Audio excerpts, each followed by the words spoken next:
This is the Late Round Podcast with your host, JJ Zacharisa.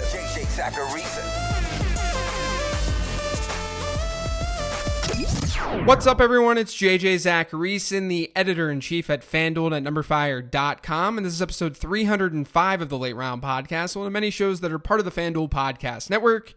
Thanks for tuning in. I'm going to get things wrong on this show.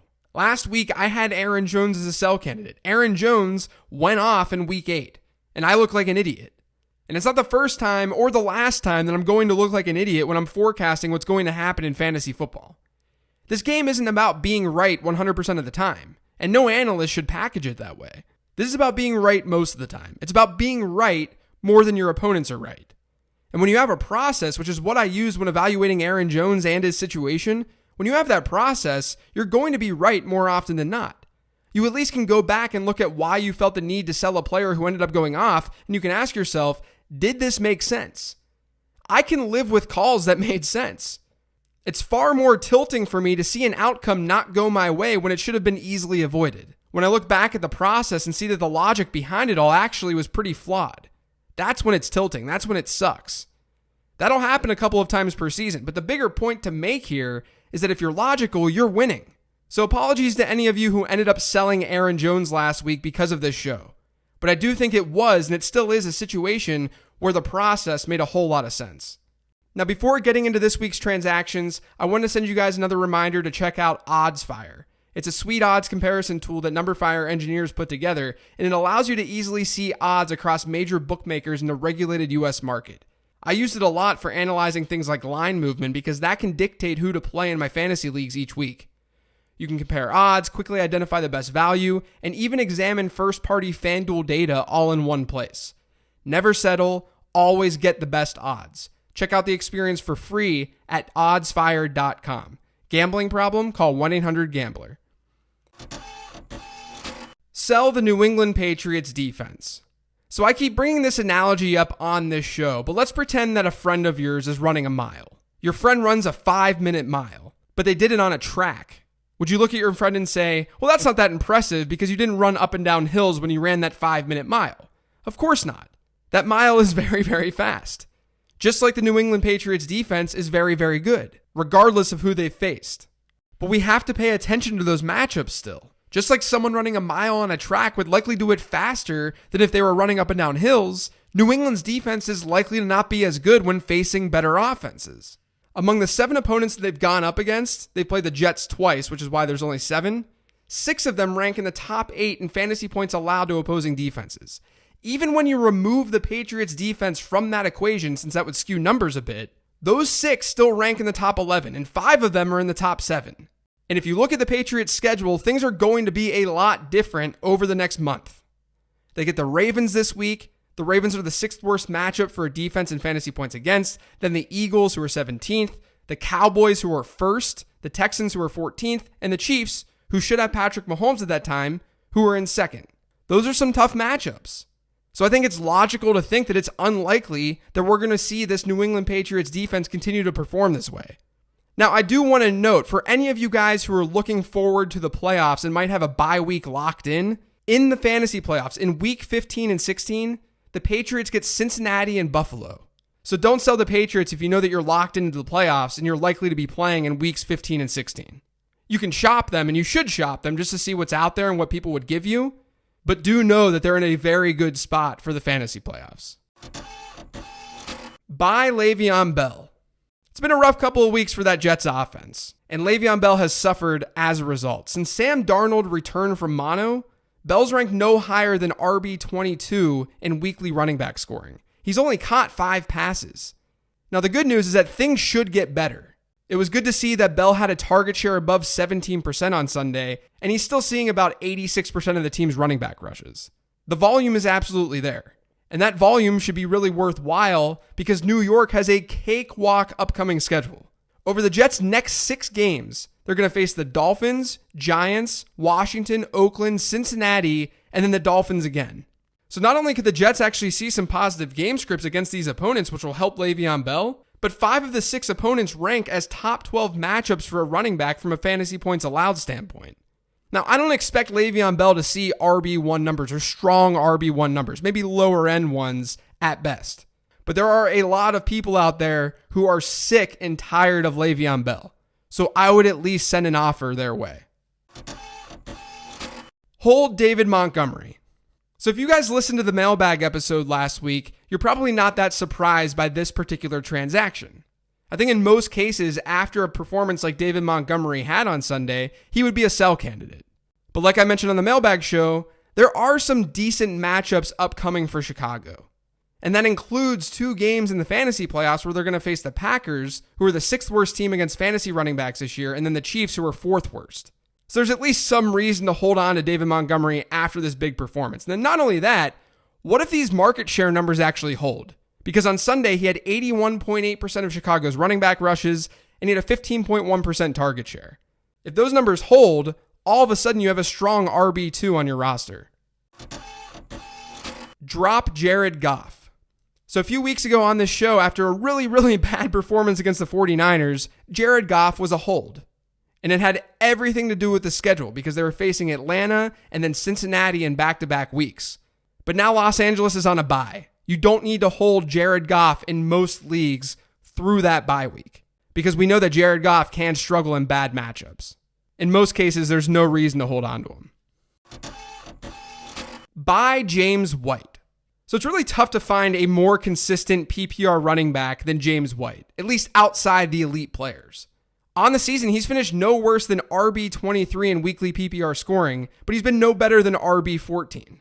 It's nice to have that week in and week out floor. He's been a great flex option. But what's interesting about his profile is that he also hasn't found the end zone that much. He's only scored once. In other words, he's maintaining this fantasy production without getting that boost from scoring. But he should have more touchdowns. He currently has 358 receiving yards and 66 rushing yards. Since we know that touchdowns correlate pretty well with yards, over the last 5 years, a running back with those totals has scored on average 2.2 touchdowns. So White's underperforming in the touchdown column when you look at regression from a yards to touchdowns conversion standpoint. Now, if you dig deeper, he definitely should have more touchdowns. Entering last week, James White led the entire NFL in red zone targets.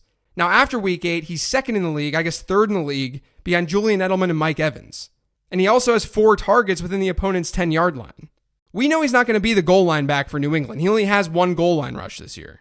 But these red zone looks and how James White is being used there should be better results. And keep in mind, this is all happening while the Patriots have just been steamrolling teams. They've had crazy positive game scripts. I just talked about how their schedule is going to be tougher. If that happens, if there are more neutral game scripts, maybe we see even more James White usage because he's the primary pass catching back. I mean, what happens if New England actually trails in a contest? Now, Rex Burkhead is somewhat of a threat, but we also know that injuries to that backfield can also help boost James White's value. We saw that last season. So I actually think that James White is one of the best lower key trade targets this week in PPR formats. Add Dallas Goedert. Even though I've talked about Dallas Goedert on this show over the last few weeks, I still have to talk about him because his ownership percentage hasn't gone up all that much over on sites like Yahoo. Things have been trending up a lot for Dallas Goedert of late.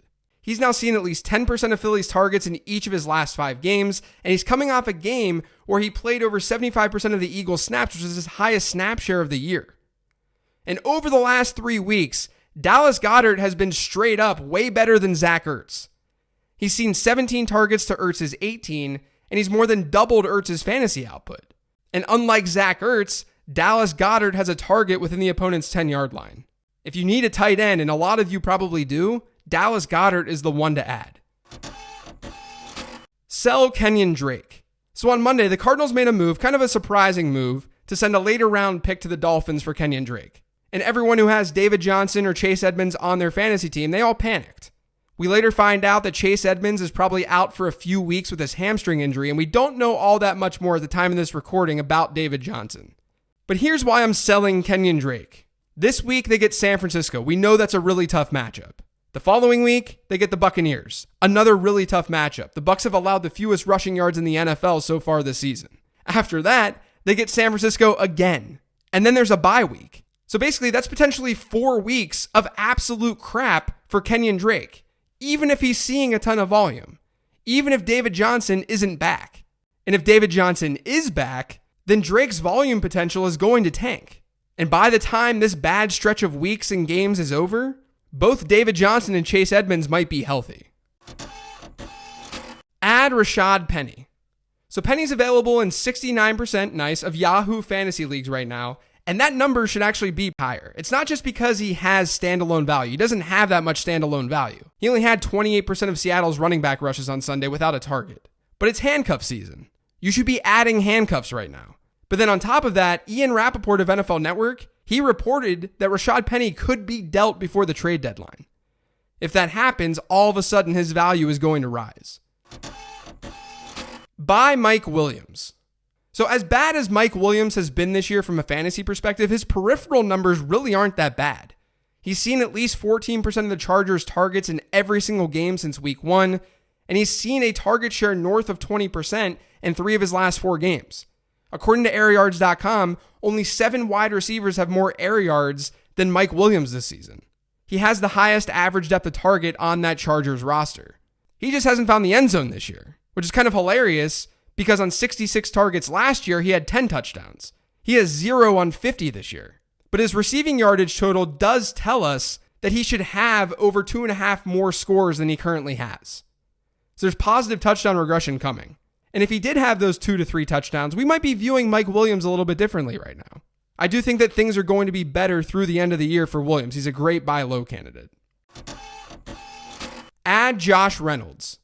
Brandon Cooks unfortunately suffered another concussion on Sunday. That allowed Josh Reynolds to play about 89% of the Rams' offensive snaps, and he had a 26.7% target share. That's really good. Now, the Rams are on a bye this week, but that should make Reynolds really easy to get off the waiver wire. Cooks has a concussion history. There's a shot that he misses an extended period of time.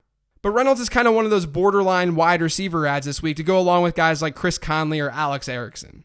But I wanted to mention Josh Reynolds specifically because he might be a lot easier to acquire given this bye week. Add Trey Carson.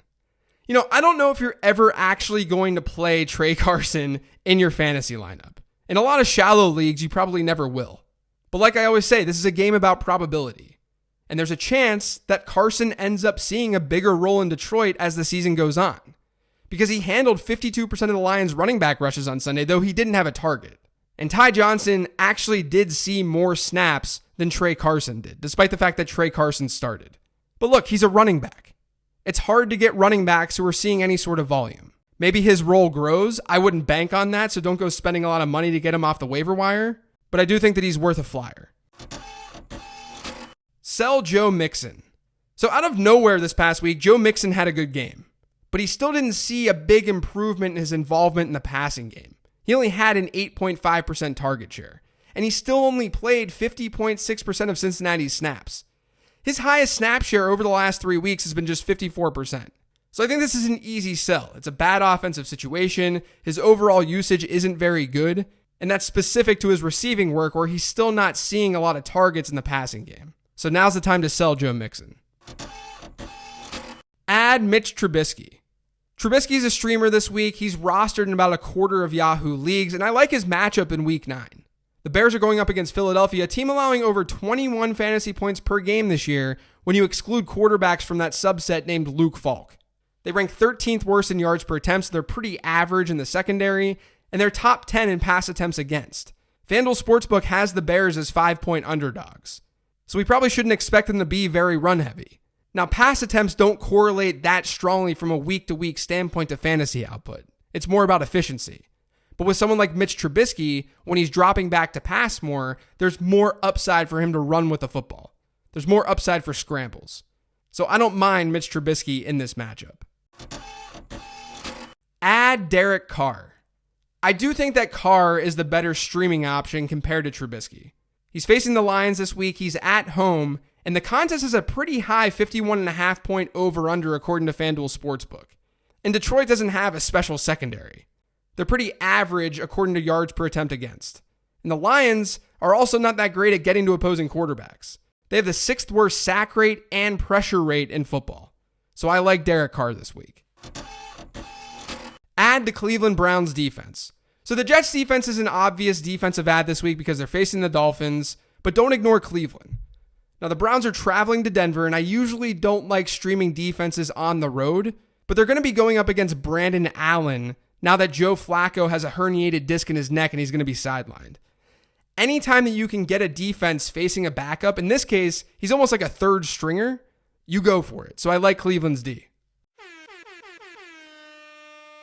So the 16th transaction this week that you can't get in my weekly 15 transactions column over on NumberFire is to add a bunch of iffy running backs. I know I already talked about Trey Carson, but there's Raheem Mostert if Matt Breida's injury is bad, though Pro Football Doc doesn't seem to be too down on it. But there's Mostert, Brian Hill is a deep one, Boston Scott potentially with Miles Sanders' injury, and the obvious one is Mark Walton, who I've already talked about on this show, but he's going to be without Kenyon Drake in the mix moving forward. And how about this one? Darius Geis started practicing. He's back at practice. So he might be an interesting add right now in order to just be ahead of things. But I wouldn't expect the world from him right away. That's going to do it for today's show, though. Thanks to all of you for listening. If you've yet to subscribe to the Late Round Podcast, make sure you are by searching for it pretty much anywhere podcasts can be found. And don't forget to follow me on Twitter @LateRoundQB. Thanks for listening, everyone. I'll talk to you tomorrow with the 10 Trends Show.